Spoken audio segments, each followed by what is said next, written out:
حسبي الله ونعم الوكيل. هي افضل مقدمة اخترتها مشان هذا الفيديو يا اخوان. انا من طول عمري بشوف القرآن هيك شي منور، يعني وقت اللي بتشوف قرآن هيك لحاله بتحس نور طلع له، ووقت اللي مثلا بتسمع موسيقى الروك هدول اللي بيحطوا قرون وبيعملوا الحركات هي هيك ومدري شو، هدول هيك بحسهم كأنهم ظلام هيك وشياطين وهيك بحسهم كلاب يعني. فانت متخيل شو ممكن يصير وقت اللي تحط آية مع موسيقى متل؟ استغفر الله العظيم يا اخوان. ما بدي اخفي عليكم بصراحة الفيديو كنت ما بدي اعمله، بس يعني اخر فترة ما في شيء احكي عنه بالسوشيال ميديا، ما بعرف صاير الموضوع هادي كتير، وبنفس الوقت كمان موضوع هاي الاغاني يعني استفزني كتير وقلت لازم اطلع احكي، خصوصي انه انا محتواي لازم احكي عن هيك مواضيع، لازم انتقد هيك اشياء يا اخوان. مثل ما شفتوا بالعنوان اغاني قرآنية، في ناس ولادين كلب فيكم تقولوا عنهم مسواين اغاني للقرآن. انتم متخيلين لوين وصلنا ب 2024؟ انا اخر شيء توقعته انه هالاشياء توصل للقرآن. طبعا واضح البني ادم اللي مسوى هالشي واضح عم يستفز المسلمين، بس هو المسكين ما عرفان انه هالشي عمله بحق نفسه، وما هاننا نحن كمسلمين ولا هان القرآن، وما بيطلع له يهينه. وقت بيوم القيامة بنكون كلياتنا محشورين سوا ويجي يسألوه انه انت ليه سويت هيك، ساعتها راح يعرف هو شو عمل. نحن ما لنا منضرين، يعني ديننا ما انضر بهالشي، هو اللي انضر، هو اللي ضر حاله. لحظة افرجيكم شو عاملين. ليكو هون شو مسوايين اغاني قرآنية سورة العنكبوت وحاطين سبايدر مان. استغفر الله العظيم. شوفوا وجاءت سكرة الموت بالحق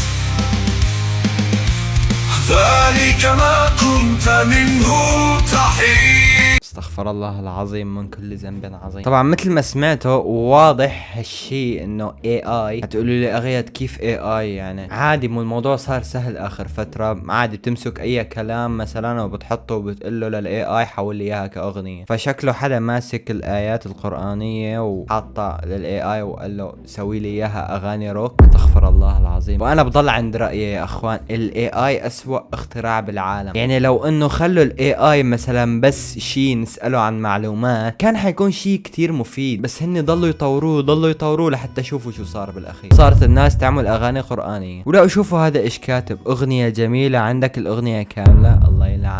في واحد رادد عليه، شوفوا شو كاتب له، لا هتلاقيها في طيبة قلبك خليها تتربى بعزة. استغفر الله العظيم.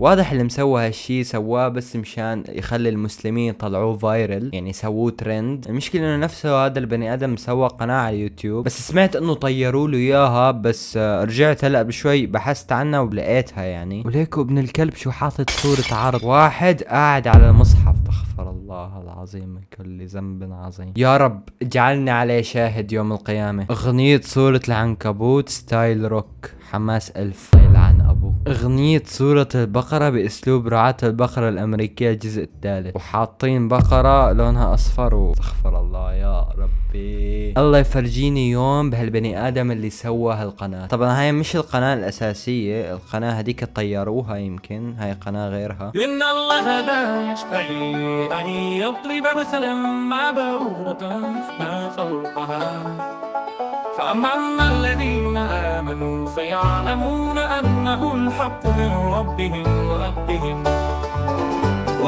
يا ربي دخيلة. انا اسف يا اخوان على الشيء اللي سمعتوه هلا، بس يا ريت اي حدا بيشوف هالشغلات بالسوشيال ميديا يبلغ عنها، او انه مثلا يحظر صاحب الحساب. ساعتها هيك انت بتكون ضريتهم كتير. حسبي الله ونعم الوكيل. واضح انه البني ادم اللي سوى هالقناة اكيد ما انه مسلم، يعني مستحيل يكون مسلم ويسوي هيك شيء. جديد رسول الله اغنية روعة حصريا في قناتنا استمعوا. كفر القناة يا اخوان حاطط واحد عنده دقن وراكب على حمار، يمكن مدري، وواضح شو قصده بهالموضوع. يعني حسبي الله ونعم الوكيل. شوفوا باللمحة ايش كاتبين، استمعوا بآياته سبحانه ولا تأخذوا الامر على محمل الجد. بالله شو لا تأخذوا الامر بمحمل الجد. طبعا واضح الترجمة ترجمة جوجل، يعني واضح انه هالبني ادم مو عربي اصلا. هون كاتبين اغنية سورة الكهف وحاطين والله ما ادري. هون يا اخوان سورة القيامة.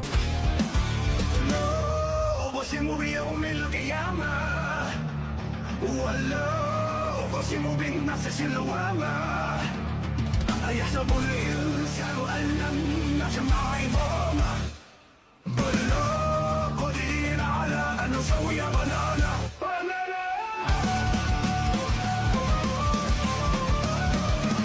بل يريد الإنسان يا رب ان شاء الله هيك خازوق ينزلكن من السماء يلعن ابوكن على، انا اسف يا اخوان على هالكلام، بس جد والله العظيم اشي بيزعج يا اخي. قلبي ما أنا مرتاح، مدري، حاسس انه هيك في شغلات كتير شيطانية، اقسم بالله ابليس يعني شكله ناويلنا، الله يلعن ابليس. المهم يا اخوان هون نكون خلصنا فيديو اليوم، لا تنسوا تسووا لايك واشتراك. يمكن هالفيديو شوي قصير صراحة، ما عاد فيني كمل اكثر من هيك لانه جد الموضوع مزعج، وما اخفي عنكم بصراحة انا خايف اني انشر هالاشياء عندي، بس ما بعرف شلون بدي افرجيكم المشكلة بدون ما افرجيكم اياها، يعني ما بعرف شلون بصراحة. فيا اخوان لا تروحوا تبحثوا عن هالموضوع، يعني مشان لانه انتوا وقت اللي بتبحثوا عن هالموضوع انتوا عم بتطلعوهم ترند وعم بتخليهم يصيروا فايرل، ولو مثلا بالصدفة طلع لك هالشي بلغ عليه او حط حظر لصاحب الصفحة، وهيك خلص انت بتكون ضريتهم كتير. وبس يا اخوان لو نكون خلصنا الفيديو اليوم، لا تنسوا تسووا لايك واشتراك، ويلا بيس.